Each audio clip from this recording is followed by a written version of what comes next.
आपण समस्त पाखे क्षमा प्रार्थी आपण मैंने बहुत समय अपेक्षा करते जो मंच ए उपस्थित तहसील मैडम उपस्थित अच्छा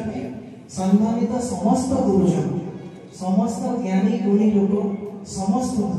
मु अनिता शोभद्रश्री पट्टनायक आसिकार सांसद आपण सांसद आपण जनप्रतिनिधि दिल्ली दरबार में आपण स्वर आपण नतमस्तक प्रणाम करुचे अनेक अनेक शुभेच्छा अभिनंदन बंधुगण मु विश्वास करे गोटे राजनैतिक परिवार जो आसी राजनीतिर उतार चढ़ाव को बहुत पाखु देखी प्रकृतिर नियम है जी चढ़ो सी ओह्लैब तेणु जितेबाला आम कि गोटे पाचे कि